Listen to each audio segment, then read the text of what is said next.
On the phone, it is a pleasure to welcome to the program Professor Carol Anderson. She's a professor of African American Studies at Emory University and author of White Rage, The Unspoken Truth of Our Racial Divide. Welcome to the program, Carol.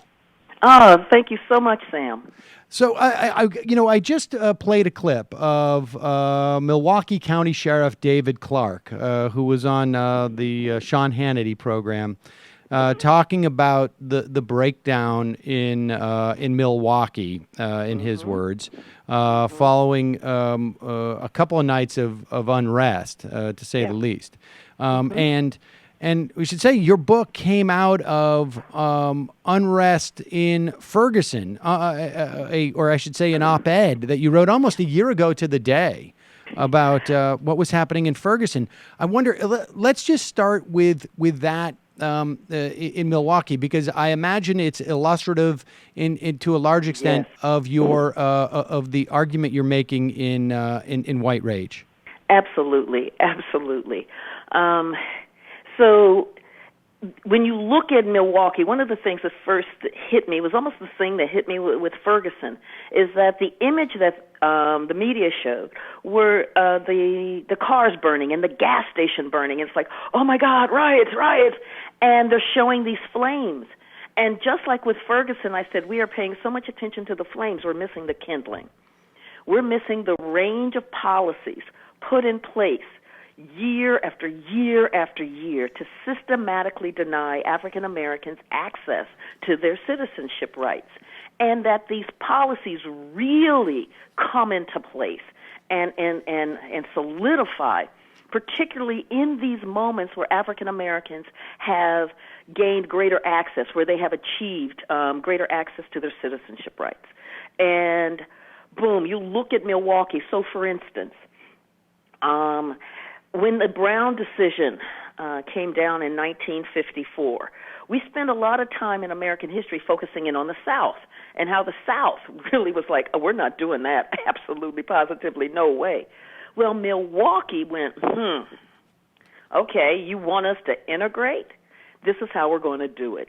And so because the schools in the black neighborhoods were awful, so they put black children on a bus, bused them to white schools, put them in a self-contained classroom where all they spoke with and dealt with were themselves, and then put them back on a bus. It was almost like quarantining them from movement to, from place to place. This was Milwaukee. So the policies in Milwaukee are the root of what we're seeing. And the citizens in Milwaukee, the black citizens there, have made that very clear. And we should say it's one of I think it's the most segregated city in the country. Is that right?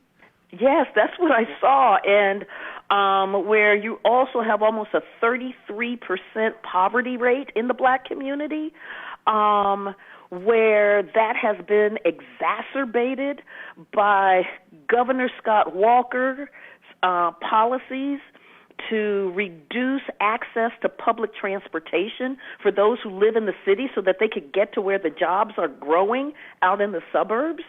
So you create a policy that says, hey, you're impoverished, but we're going to make it so that you can be even more impoverished because you can't get to the job. And so you might say, well, what about driving? The way that they've written the laws there in Milwaukee is that about half of all African Americans or African American males, I can't remember which, do have a suspended driver's license. And that suspension carries up to a 2-year term, which is longer than you can get for DUI. Wow.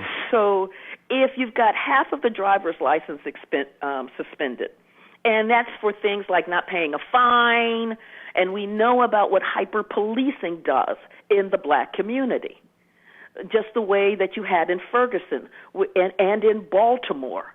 So it's setting the system up to penalize, to harass, to the point where these rights are stripped by policy, by law. Hello, you. I'm Sam Seder. Looking for smart progressive talk that is occasionally amusing? Well, subscribe to our YouTube feed, subscribe to our podcast, like us on Facebook, and just generally enjoy us.